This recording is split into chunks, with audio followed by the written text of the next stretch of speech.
దివ్యాత్మ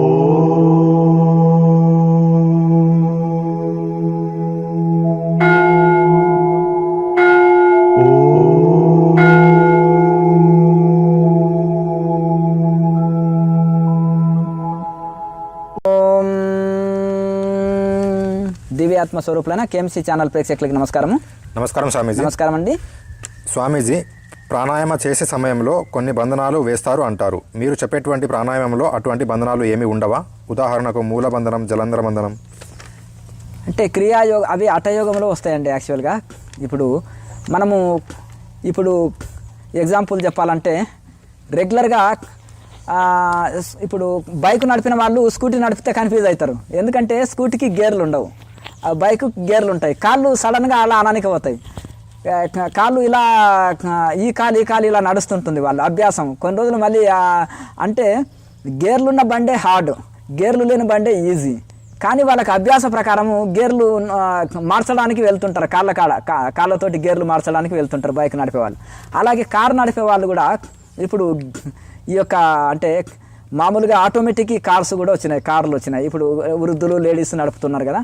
అయితే మామూలుగా గేర్లు ఉన్న కారు నడిపే వాళ్ళకి ఏముంటుందంటే వాళ్ళకు కాలుతోటి గేర్లు లేని బండి కూడా మార్చడానికి వెళ్తుంటారు. అభ్యాసం అట్లే వెళ్తుంది వాళ్ళకి. కనుక ఈ గేర్లు లేని బండి ఎవరైనా నడుపుతారు ఈజీ, గేర్లు ఉన్నదే కొంచెం కష్టం.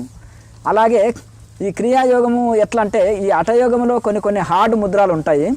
అవి సరిగా చేయకపోతే ఎఫెక్ట్ పడుతుంది. పొరపాటున ఈ బంధనాలని ఎవరైనా కాలి పొట్ట లేకుండా తిన్నది జీర్ణం కానప్పుడు ఆ ముద్ర వేశారనుకోండి, కాలకృత్యాలు తీర్చుకోకుండా ఆ ముద్ర వేశారనుకో అయిపోయాయి, ఇంకా వాళ్ళ అవుట్, వాళ్ళ పని అయిపోయినట్టే. ఎందుకంటే స్వయం అనుభవంతో చెప్తున్న మాటలు ఇవన్నీ కూడా.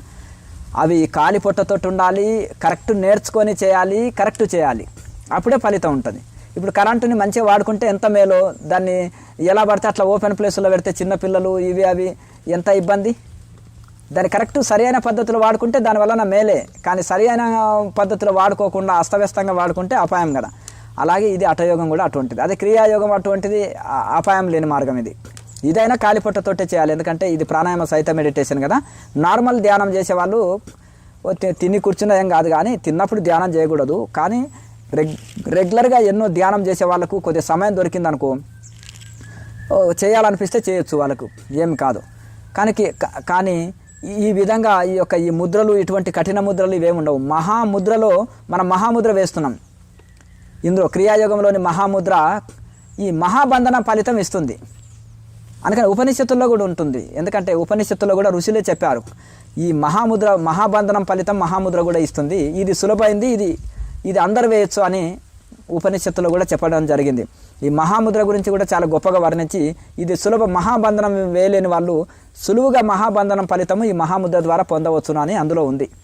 కనుక ఈ మహాబంధనం ఫలితమే మహాముద్రలో పొందుతాం కనుక ఇంకా మహాముద్ర వేయవలసిన అవసరం లేదు. ఇప్పుడు ఉప్పుకు బదులు సముద్రం ఉప్పు బదులు రాక్ సాల్ట్ వాడుతున్నాము, ఇంకా ఆ ఉప్పు వాడవలసిన అవసరం లేదు కదా. ఇప్పుడు కారం బదులు మిరియాల పొడి వేసినాము, ఇంకా ఇది కారం ఉంటుంది మిరియాల పొడి, ఇంకా కారం పొడి వేయవలసిన అవసరం లేదు. ఎక్కువ మిరియాల పొడి వేసినాం అనుకో ఈ సుర్రుమంట, ఇది కూడా విపరీతం కారం ఉంటుంది మిరియాల పొడి కూరల్లో. కనుక అలాగే దానికి ప్రత్యామ్నాయంగా మనము ఇంకొకటి వాడుతున్నాం అనమాట. అట్లా ఇప్పుడు కరెంటు బదులు సోలార్ వాడినాం అనుకోండి, అదైనా లైట్ కదా, మనకు వెలిగేది బల్బు వెలుగుతుంది రెండు. అలాగే మహాబంధన ఫలితము మహాముద్రలో వస్తుంది, ఇంకా ఆ ముద్రలతో అక్కర్లేదు. అందుకనే అందులో మన క్రియాయోగ పుస్తకాల్లో కూడా చెప్పడం జరిగింది, మహాబంధన ఫలితం మహాముద్రలో వచ్చేటట్టుగా సులువుగా మనకు ఈ యొక్క క్రియాయోగ గురు పరంపర గురువులు మనకు ఈజీగా ఇది అందించారనమాట. నెక్స్ట్ స్వామీజీ, అర్ధకేజరి వేసినప్పుడు లాలాజలం వస్తుంది, అప్పుడు లాలాజలంను మింగుతున్నాను, లాలాజలాన్ని కంట్రోల్ చేయడం ఎలాగా? స్టార్టింగ్ కొంతమందికి లాలాజలం ఎక్కువ వస్తుంటుంది, కొంతమందికి తక్కువ వస్తుంది. ఎక్కువ వచ్చినా పర్వాలేదు, మింగినా అది అమృతంతో సమానం. ఇప్పుడు మామూలుగా లాలాజలము కంటే కూడా మనము ఈ యొక్క తాళవే క్రియ సెట్ అని చేస్తుంటాం, నాలుగు ఎక్సర్సైజ్ చేస్తుంటే చాలామందికి లాలాజలం ఎక్కువ వస్తుంటుంది. అది మామూలు అప్పుడు వచ్చే లాలాజలం కంటే ఇది అమృతంతో సమానం అప్పుడు వచ్చేది. ప్రాణాయామ చేస్తుంటే వచ్చే ఆ లాలాజలం కూడా అది అమృతంతో సమానం. అంటే గుండె జబ్బుల్ని తీసేస్తుంది, జీర్ణశక్తి పెంచుతుంది. అలాగే మనకు చాలా మంచిది. ఈ లాలాజలము ఊరికే ఉల్చివేయద్దు. ఏదన్నా కఫం కానీ లేకపోతే ఇంకేదన్నా మనకు అటువంటిది ఏదన్నా ఉంటేనే ఉల్చివేయాలి, కానీ మామూలు లాలాజలాన్ని ఎక్కువ ఉల్చివేయద్దు. ఎందుకంటే అది మనకు ఆహారంతో జీర్ణమయ్యితో వచ్చిన ఆహారము లాలాజలంగా మారుతుంది, అది వస్తుంది. అది అందులో కూడా శక్తివంతమైంది లాలాజలం. కానీ ఈ సాధన చేసేటప్పుడు వచ్చే లాలాజలం అనేది ఇంకా శక్తివంతమైంది. అది చాలా రోగాల్ని తగ్గిస్తుంది, శరీరానికి చాలా మంచిది. కనుక అది మింగివేయచ్చు, ఎన్నిసార్లు అయినా మింగివేయచ్చు, పర్వాలేదు. గుటక వేయడం, మళ్ళీ ఇంకా సాధన చేసుకోవడం, అంతే. నెక్స్ట్ స్వామీజీ, శ్వాస తీసుకొని కుంభకం చేసినప్పుడు తర్వాత వదిలినప్పుడు వెంటనే మళ్ళీ శ్వాస తీసుకుంటున్నాను, అది కరెక్ట్గా ఎలా చేయాలి? అయితే మామూలుగా శ్వాస వదిలిన తర్వాత ప్రతి ఒక్కరికి సహజంగా అయితే కొంత ప్రాణాయామంలో అభ్యాసం ఉన్న వాళ్ళకి ఒక 2-3 సెకండ్స్ ఆటోమేటిక్గా ఆగిపోతుంది, వెంటనే తీసుకోవాలనిపించదు ఎప్పుడు పర్ఫెక్ట్ సాధన చేసేటోళ్ళకి. కానీ కొత్త వాళ్ళకు సడన్గా వదిలేటప్పుడు మళ్ళీ తీసుకోవచ్చు కొంతమంది, అంటే ఇంకా వాళ్ళ అభ్యాసం కాలేదని అర్థం, కొత్త వాళ్ళని అర్థం. పాత వాళ్ళకు సహజంగానే వెంటనే తీసుకోవాలనిపించదు, 2-3 సెకండ్లు ఆగాలనిపిస్తుంది, ఆటోమేటిక్గా అది సహజ స్థితి. అది అంటే మనం బాహ్య కుంభకం చేయం, అంటే కాలి పొట్ట పెట్టుకొని కూడా కుంభకం చేసేదాన్ని, అంటే పొట్టలో గాలి మొత్తం బయటికి వదిలి పొట్టని కాలిగా పెట్టేదాన్ని బాహ్య కుంభకం అంటారు. పొట్ట లోపల గాలిని బంధించేదాన్ని అంతర్కుంభకం అంటారు. కనుక ఈ బాహ్య కుంభకం అక్కర్లేదు, కానీ సహజంగా 2-3 సెకండ్లు శ్వాస వదిలిన తర్వాత తీసుకోవడానికి 2-3 సెకండ్లు ఆటోమేటిక్గా వెంటనే తీసుకోవాలనిపించదు, సహజంగా ఆగుతుంది. కానీ కొత్త వాళ్ళు సడన్గా శ్వాసను వదిలేదప్పుడే తీసుకుంటుంటారు. అది మీరు కొన్ని రోజులు ప్రాణాయామ చేయగా ఒక 2 సెకండ్లు ఆగగలుగుతారు, 2-3 సెకండ్లు ఆగి తర్వాత తీసుకోగలుగుతారు. ఇది బాగా అభ్యాసం చేయగా. ఇప్పుడు మొదటి రోజే కనుక మీరు మీకు అలా కొత్త వాళ్ళు కదా ఇంట్లో ప్రశ్నలు రాసింది నోట్బుక్లో, కొత్తగా మొదటి రోజు వచ్చిన వాళ్ళు రాసిండ్రు కనుక మీరు మొదటి రోజు సాధన చేసినప్పుడు మీకు కలిగిన డౌట్లు రాశారు కనుక మీరు చేయగా ఒక 2-3 సెకండ్లు కుంభకము ఆటోమేటిక్గా ఆగి తర్వాత శ్వాసను తీసుకోగలుగుతారు. నెక్స్ట్ స్వామీజీ, ఆజ్ఞాచక్రం నుండి మూలాధారం వరకు శ్వాసను నెమ్మదిగా వదులుతున్నప్పుడు 2 కాళ్ళ అరికాళ్ళ మీద మూలాధారం చుట్టూ వైబ్రేషన్స్ వస్తున్నాయి, ఎందుకలా? ఎవరైతే మనం శ్వాస తీసుకునేటప్పుడు శ్వాసని లోపల బంధించినప్పుడు కూడా వైబ్రేషన్స్ వస్తాయి, కిందికి కాలు బొటివేనల నుంచి శిరస్సు వరకు కదలికలు వస్తాయి. గతంలో ప్రాణాయామ అభ్యాసం ఉన్న వాళ్ళు లేదా ప్రాణాయామ పర్ఫెక్ట్ చేసే వాళ్ళకి స్పష్టంగా ఈ అనుభవం కలుగుతుంది. ఇంకా కొంతమంది మహాముద్ర పర్ఫెక్ట్ వేసేటప్పుడు ముందల శ్వాసని బంధించి ముందు కొంగినప్పుడు శ్వాసను కొద్దిగా ఆరోగ్యంగా ఉండేవాళ్ళు, యువకులైన వాళ్ళు, శరీరం ఆరోగ్యవంతంగా ఉన్నవాళ్ళు మొదటి రోజే ప్రాణాయామ పర్ఫెక్ట్ చేయగలుగుతారు, మొదటి రోజే కుంభకం ఎక్కువ చేయగలుగుతారు. చాలా పర్ఫెక్ట్ చేయగలిగినప్పుడు ఆ కదలికలు తెలుస్తుంటాయి వాళ్ళకి. ఇంకా కొంతమంది ఒక 2-3 నెలల నుంచి సాధన చేసేటోళ్ళు ఉంటారు అనుకోండి, పర్ఫెక్ట్ ప్రాణాయామ చేస్తున్నారు అనుకోండి, అప్పుడు ఈ కదలికలు వస్తాయి. ఇప్పుడు ఇది కొద్దిగా పాత వాళ్ళు రాసిన ఇది ప్రశ్న, ఎందుకంటే గతంలో వాళ్ళు 6 మంత్స్ నుంచి 4 మంత్స్ నుంచి సాధన చేసిన వాళ్ళు రాసిన ప్రశ్న ఇది నోట్బుక్లో. కనుక మీరు కొంతకాలం నుంచి సాధన చేస్తున్నారని దీన్ని బట్టి తెలుసుకోవచ్చు, ప్రశ్నని బట్టి తెలుసుకోవచ్చు వాళ్ళు కొత్త వాళ్ళ పాత వాళ్ళ అని. కనుక మీరు కొంతకాలం నుంచి ఆల్రెడీ ప్రాణాయామ బాగా చేస్తున్నారు కనుక మీరు మహాముద్రలో శ్వాసను ఎక్కువసేపు బంధించినప్పుడు కూడా కొన్ని కదలికలు వస్తుంటాయి, ఇక కాళ్ళలో కానీ మేరుదండంలో కానీ కొంతమందికి, ఎందుకంటే కుంభకం ఎక్కువ చేసినప్పుడు వస్తుంటుంది. లేకపోతే దీర్ఘ శ్వాసక్రియ చేసినప్పుడు కూడా అది కుంభకంతో సమానమే. దీర్ఘ శ్వాసక్రియ క్రియ కూడా తీసుకోవడం ఎక్కువసేపు తీసుకుంటే అంతసేపు శ్వాసని మనం మధ్యలో తీసుకోం కదా, అంతసేపు మనం శ్వాస మీద ఆధిపత్యం లభించినట్టే. ఎక్కువసేపు వదులుతాం కదా, అది కూడా శ్వాస మీద మనకు పట్టు సాధించినట్టే. నిమిషానికి ఒక శ్వాసక్రియ చేసేవాళ్ళు కుంభకం చేయకుండా శ్వాస మీద పట్టు సాధించినట్టే, ప్రాణాయామంలో పట్టు సాధించినట్టే. ఆ శ్వాసలు తగ్గుట కోసమే దీర్ఘ శ్వాసక్రియలు చెప్పబడ్డాయి, ఆ శ్వాసలు తగ్గుట కోసమే కుంభకం చెప్పబడ్డాయి. కనుక ఈ రెండిటితోటి కూడా నాడి మండల శుద్ధి అవుతుంది, రెండిటితోటి కూడా ప్రాణశక్తి అన్ని నాడుల్లో ప్రవేశిస్తుంది. ఇంకా సరి అయిన ప్రాణాయామం చేస్తే సుష్మన నాడి ఒకటే నడుస్తుంది. ఈ నాడి మండల శుద్ధి అవుతుంది మొదలు. నాడి మండల శుద్ధి అయిన తర్వాత ఇంకా మనము ఆ యొక్క సుష్మన నాడి ఉంటేనే భావనాయుక్తంగా చేయగా సుష్మన నాడిలో ఒకటే నడిపించగలుగుతాం. అది సంకల్ప శక్తి చేత, ప్రాణాయామంలో పట్టు సాధించడం వలన, సంకల్పం ద్వారా, అలాగే మనం తీవ్ర అభ్యాసం చేత, నిరంతర సాధన చేత అది సాధ్యమవుతుంది. కనుక ఇప్పుడు స్టార్టింగ్లో ఈడనో పింగల్లో నడుస్తుంటుంది, తర్వాత సుష్మనే నడుస్తుంది కొంతకాలం. కనుక అవన్నీ కదలికలు వస్తుంటాయి నాడుల్లో. ప్రాణాయామ చక్కగా చేస్తుంటే ఆ కదలికలు వస్తుంటాయి, దాంట్లో కంగారు పడనక్కర్లేదు. ప్రాణాయామ చక్కగా ప్రాణాయామ చేస్తున్నామని దానికి ఒక గుర్తు. నెక్స్ట్ స్వామీజీ, కేసరి ముద్ర వేసిన తర్వాత నోరు ఎండిపోయినట్లు అవుతుంది, ఎందుకు? కొంచెం ఉప్పు కారాలు కొంచెం ఎక్కువ తీసుకొని ఉంటారు. కొంచెం ఎండాకాలం ఉన్నదనుకోండి, మనం ఎండాకాలం అయినప్పుడు ప్రాణాయామం బాగా చేస్తుంటే కొంచెం గొంతు ఆరిపోతుంది. అందుకని ఋషులు కమండలం పెట్టుకుంటారు. ఎందుకంటే ప్రాణాయామం చేస్తుంటే గొంతు ఆరిపోయినప్పుడు మూడు సార్లు ఆచమనం చేసుకుంటారు. ప్రాణాయామం చేసే ముందు కూడా ఆచమనం చేసుకోవాలి లెక్క. అది శాస్త్రీయ పద్ధతి అనమాట. కనుక మనం నాలుకని ఫోల్డ్ చేసుకొని ఉంటాం కాబట్టి ఆ అవసరం ఉండదు. నాలుకని ఎవరు చక్కగా ఫోల్డ్ చేసి పెట్టుకుంటారో గొంతు ఆరిపోదు. కానీ కొందరికి శరీరంలో హీట్ శరీరాల్లో కూడా వాత పిత్త కఫం అని 3 రకాల దోషాలు ఉంటాయి.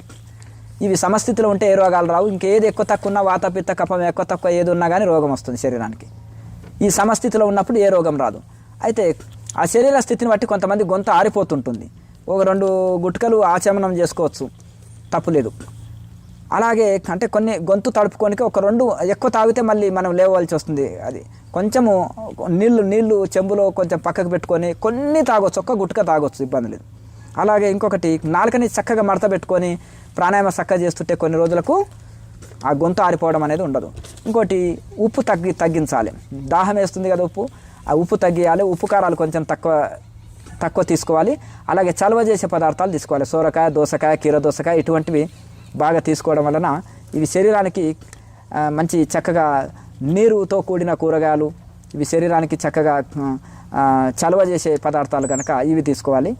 అలా ఎల్లవేళలో నాలుక మడతపెట్టి సాధనలో మడతపెట్టి ఉంచాలి, సాధన తర్వాత మడతపెట్టి ఉంచాలి. కొన్ని రోజులకి ఈ సమస్య ఉండదు. కొన్ని ఆరోగ్య లోపంతో హీట్ శరీరాలు ఉప్పు కారం ఎక్కువ తినేటోళ్ళకి ఈ పరిస్థితి వస్తుంది. నార్మల్గా ఉప్పు కారాలు తగ్గించి చక్కగా శరీరంలో హీటు లేకుండా చేసుకుంటే నాలుకని ఎల్లవేళలో మడతపెట్టుకుంటే ఈ పరిస్థితి ఉండదు. అంటే నాలుక అదే గొంతు ఆరిపోవడం అనేది ఏముండదు. ఒకవేళ అంత ఇబ్బందికరంగా ఉంటే 1 గుట్క నీళ్లు తాగండి, పర్వాలేదు. మళ్ళీ సాధన చేయండి. అట్లా 2-3 సార్లు తడుపుకోండి గొంతు, పర్వాలేదు. ఎండాకాలంలో ఈ సమస్య ఎక్కువ ఉంటుంది, మామూలు వానాకాలంలో చలికాలంలో ఉండదు. ఇంకా అంటే కొన్ని రోజులకు మీరు నాలుకని మడతపెట్టి సాధన చేయడం వలన మీకు గొంతు ఆరిపోవడం అనే సమస్య ఉండదు. నెక్స్ట్ స్వామీజీ, కుంభకం ఎక్కువగా చేయడం వలన తలనొప్పి వస్తున్నది ఎందుకు? ధ్యానం చేసిన తర్వాత నడుము నొప్పి వస్తుంది ఎందుకు? కొత్త వాళ్ళు ప్రయోగాలు చేయకూడదు. బలవంతంగా బంధించి నేను కుంభకం బలంగా చేస్తే ఎక్కువ నాడి మండల శుద్ధి అవుతుందో లేకపోతే ఒకే రోజులో ఏదో సాధిస్తామో అని చేయకూడదు. కొంతమంది కుంభకం అంటే పడదు, కానీ యోగముది తప్పు కాదు. ఆల్రెడీ వాళ్ళకు కొన్ని మైగ్రేన్ కొన్ని ఉంటాయి కొంతమందికి, అవి చెప్పరు బయటికి. అక్కడ వాళ్ళ ఆరోగ్య సమస్యలు ఉంటాయి, కొన్ని బయటికి కనిపించని ఆరోగ్య సమస్యలు ఉంటాయి. కానీ ఇక్కడ కుంభకం ఎక్కువ చేసినప్పుడు అవి బయటపడతాయి. ఆల్రెడీ ఉంటుంది సమస్య.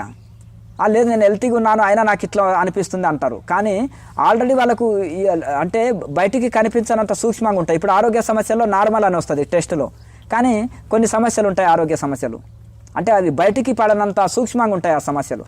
అలాగే కొన్ని ఆరోగ్య సమస్యలు సూక్ష్మంగా ఉన్నాయి, ఈ కుంభకం ఎక్కువ చేసినప్పుడు బయటపడవచ్చు. ఇంకా కొంతమంది ఆల్రెడీ మైగ్రేను ఇంకా కొన్ని ఆరోగ్య సమస్యలు ఉన్న వాళ్ళకు కుంభకం ఎక్కువ చేసినప్పుడు తలనొప్పి రావచ్చు. కానీ సహజంగా ఎవరికి ఇటువంటి సమస్య అనేది ఉండదు. కనుక కుంభకం ఎక్కువ చేయొద్దు. అప్పుడు ఏం చేయాలంటే మీరు కుంభకమే చేయకుండా కూడా దీర్ఘంగా ఒక 30 సెకండ్స్ శ్వాస తీసుకోవడం, ఆజ్ఞ చక్రంలో ఒక 2-3 సెకండ్లు ఉంచడం, మళ్ళీ తీసుకొచ్చి మళ్ళీ 30 సెకండ్స్ వదలడం అనేది ఆ ప్రకారం చేయండి. అంటే శ్వాసనే ఎక్కువ లాంగ్ తీసుకోవడం, లాంగ్ వదలడం అనేది ప్రాక్టీస్ చేసింది అనుకో, కుంభక ఫలితం వస్తుంది అప్పుడు. అట్లా ఈజీ పద్ధతి ఇది. నెక్స్ట్ స్వామీజీ, జ్యోతి ముద్రలోనే జ్యోతిని చూడగలమా లేక వేరే ముద్రలో కూడా చూడగలమా? మహాముద్రలో కూడా ఎవరైతే కుంభకం బాగా చేశారనుకోండి, మనసు చీకటిగా సూక్ష్మంగా వెళ్తుంది. కొంతమంది చీకటి అంటే భయపడే ఆడవాళ్ళు కానీ మగవాళ్ళు కానీ, కొంతమంది ఒంటరితనం భయపడే వాళ్ళు కానీ, చీకటి అంటే భయపడే వాళ్ళకి ఒక భయం వేస్తుంది. అయ్యో యోగం చేస్తే నేను మరణిస్తానా, నాకు ఏదో అని భయము బుగులు వస్తుంది. అంత సూక్ష్మంగా తీసుకెళ్తుంది మన మనసు మహాముద్ర కుంభకం కరెక్ట్ చేస్తే. కనుక అదే మహాముద్ర పర్ఫెక్ట్ వేసినప్పుడు కూడా ఆ మహాముద్రలో కూడా జ్యోతి దర్శనం జరుగుతుంది. ఎందుకంటే సుష్మలోకి శ్వాస ఎప్పుడైతే ప్రవేశిస్తుందో అప్పుడు అందులో కూడా ఆ ఫలితం వస్తుంది. కానీ కొత్త వాళ్ళకి మాత్రము జ్యోతి ముద్ర వేసినప్పుడు అది ఆ నాదబిందు కళలు ఆ అనుభూతిలోకి వస్తాయి. అలాగే ఈ యొక్క జ్యోతి ముద్ర లేకుండా కూడా జ్యోతి దర్శనం పొందే శక్తిని సాధకుడు పొందగలుగుతాడు. ధ్యానంలో పారవశ్య స్థితిలో ఉన్నప్పుడు కూడా జ్యోతి దర్శనం జరగవచ్చు. అలాగే ప్రాణాయామ చక్కగా చేస్తుంటే కూడా కలగవచ్చు. అలాగే మనము ఏ ముద్రలు వేయకుండా కూడా చక్కగా ప్రాణాయామ చేయడము, లేదా చక్కగా రైట్ మెడిటేషన్ కదలకుండా స్థిరమైన ధ్యానము పారవశ్య స్థితిలో ధ్యానం చేసేటప్పుడు కూడా జ్యోతి దర్శనం జరగవచ్చు. దానికి చెప్పడానికి లేదు. జ్యోతి ముద్ర వేసేటప్పుడు జ్యోతి దర్శనం జరగడం అనేది అది ప్రారంభ స్థితి. జ్యోతి ముద్ర లేకుండా కూడా జ్యోతి దర్శనం పొందడం అనేది కొంత ఉత్తమ స్థితి. అది కూడా సాధకుడికి కలుగుతుంది.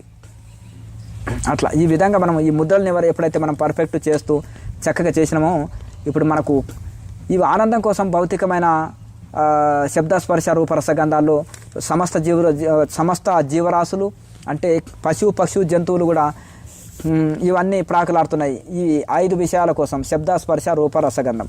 అలాగే పండిత పామరులు అనకుండా, సామాన్యులు అనకుండా, పండితులు అనకుండా, పామరులు అనకుండా ప్రతి ఒక్కరు కూడా అంటే మంచిది తింటే, మంచిది చూస్తే, మంచిది అనుభవిస్తే, మంచిది వినాలి అని ఇవన్నీ ఉంటాయి కదా. ఇవి 5 సుఖాలు అంటారు. శబ్ద స్పర్శ రూప రసగంధం. శబ్దం అంటే వినడము, స్పర్శ అంటే అనుభవించడం, అంటే మంచిది చూడడం, మంచిది ఆస్వాదించడం, మంచి సువాసన పీల్చుకోవడం, ఇవన్నీ ఈ 5 విషయాలు ఇంద్రియాలకు ఉండేది, జ్ఞానేంద్రియాలకు. శబ్ద స్పర్శ రూప రసగంధం ఈ 5 విషయాలులో ఆనందం అంటే వీటితో అనుభవిస్తే వచ్చే ఆనందం అనేది చాలా కొద్ది, అంటే ₹1 ఆనందం అనుకోండి, 5 పైసల ఆనందం అనుకోండి. కానీ ఈ యొక్క సాధన వలన వచ్చే ఆనందం అనేది ₹1,00,00,000 ఆనందం లాంటిది. ఇదేమో ₹1 ఆనందము, ఈ విషయాలతోటి వచ్చే ఆనందం, విషయ ఆనందం. అది బ్రహ్మానందం అనేది ₹1,00,00,000 లాంటిది అనమాట. ఇక ₹1,00,00,000 ఉన్నప్పుడు అందులో ₹1 ఉంది కదా, మళ్ళీ ₹1 కోసం అక్కర్లేదు కదా. కనుక ఆ విధంగా ఆ బ్రహ్మానందంలో ఈ ప్రపంచమైన అన్ని ఆనందాలని మర్చిపోయి అయ్యో నేను ఇది మిస్ అయినాను, ఇది లాస్ అయినాను, ఇది నేను పొందలేకపోతేనే అనే ఆ ఫీలింగు సాధకుడికి ఉండదు. అతను ఆ బ్రహ్మానందంలోనే సకల ఆనందాలు ఉన్నాయి. ఇంకా ఏ ఆనందం కోసం మనసు ప్రాకులాడదు, ఎక్కడ వెళ్ళదు మనసు, అందులోనే తృప్తి చెంది ఉంటుంది. కనుక అలాగే ఈ యొక్క సాధకుడు అందులోనే తృప్తిపడి ఇంకా అందుకనే ఋషులు ప్రపంచంలో రావాలని ఉండదు వాళ్ళకు, ఆ అడవిలోనే గడపగలుగుతారు, శరీరాన్ని ప్రపంచాన్ని మరిచి బ్రహ్మానందం పొందుతుంటారు. అలా ఈ యొక్క 5 ఆనందాలు కూడా లోపలనే మనకు ఇవి ఆనందాన్ని, సుఖాన్ని, ఆనందాన్ని ఇస్తాయి. కనుక ఈ సాధకు ఎప్పుడైతే అంతర్ముఖం చేసినామో మనసు ఇవన్నీ కలుగుతాయి. కనుక ప్రతి సాధకుడు అసలైన ఆనందాన్ని మిస్ అవుతున్నారు. ఈ తాత్కాలిక భౌతికమైన ఆనందాల కోసం వెళితే ఇప్పుడు మనము పాయసం తాగుతున్నాం అనుకోండి, ఇలా తాగుతుంటే మోచేతిపోతి కారుతుంది, చేతిలో పోయించుకున్నాం పాయసం. ఇప్పుడు గణపతి చవితి రోజు ఉన్నది, ఆ పండుగ రోజు చేతిలో పాయసం పోసారనుకోండి, పాయసం పోసినప్పుడు ఈ చేతిపోతి కారిపోతుందని ఒక పిల్లవాడు ఏం చేశాడంటే ఈ మోచేతి పొట్టి నాకాలని పోయారికి ఇది కింద పోయిందంట, చేతిలో అది వెలకపోయింది. అట్లా మనం ఈ ప్రపంచంలో విషయ ఆనందం కోసం పోతే అసలైన ఆనందం పోతుంది అనమాట. అది మొదలే చేతిలో పోసింది తాగేసినాం అనుకోండి, ఈ చేతిపోతి కారింది తర్వాత చూసుకుందాం. కనుక అలాగే ఈ ప్రపంచ ఆనందం కోసం పోతే దైవ ఆనందం, ఆత్మానందాన్ని మిస్ అయిపోతున్నాం మనం. కనుక ఆత్మానందము, దైవానందం, బ్రహ్మానందం కోసం మనం ధ్యానయోగాన్ని చేసి ఆ ఆనందం పొందుతుంటే ఇంకా ఈ విషయ ఆనందం అవసరం లేదు మనకు. అంటే ఈ ప్రపంచికమైన ఇంకా ఏది అక్కర్లేదు. కనుక ఈ యొక్క ప్రతి ఒక్కరూ ఈ క్రియాయోగం ద్వారా మనకు ఒక ఆరోగ్యము, అద్భుత ఆరోగ్య సమస్యలు ఉన్నాయి, ఆరోగ్యము, మనశ్శాంతి, మోక్షము, 3 లాభాలు అన్నమాట. చాలా ఈజీ పద్ధతిలో మనం అందుకోవచ్చు. ఋషులు కనుక్కున్న మార్గము శాస్త్రీయమైనది, విమాన మార్గంలాగా తొందరగా మన మోక్షాన్ని అందించేది. ఇందులో భక్తి యోగం ఉంది, జ్ఞానయోగం ఉంది, ధ్యాన యోగం ఉంది. అన్ని యోగాలు కలిపితేనే క్రియాయోగం, తపస్వాధ్యాయ ఈశ్వర ప్రణిధానాన్ని, ఈ 3 యోగాలు కలిస్తేనే క్రియాయోగం. కనుక ప్రతి ఒక్కరూ క్రియాయోగ ధ్యానం చేయండి, ముక్తాత్ములు అవ్వండి. ప్రతి వీడియో కింద ఫోన్ నెంబర్ ఉంటుంది. 2వ శనివారం నుంచి 2వ సోమవారం వరకు కంటిన్యూ క్లాసులు జరుగుతాయి. ప్రతి నెల 2వ శనివారం నుంచి 2వ సోమవారం వరకు, 2వ శనివారం సాయంత్రం నుంచి 2వ సోమవారం ఉదయం వరకే ఉంటాయి క్లాసులు. 2వ ఆదివారం ఉదయం వచ్చి సాయంత్రం పోతే వాళ్ళు ఉత్తములు, ఎందుకంటే ఆ రోజు మొత్తం 2వ ఆదివారమే ఫుల్ డే క్లాసులు ఉంటాయి. ప్రతి వీడియో కింద ఫోన్ నెంబర్ ఉంటుంది, ఫోన్ చేసి వచ్చి క్లాస్ చేసి వెళ్ళొచ్చు. లోకా సమస్త సుఖినో భవంతు. ఓం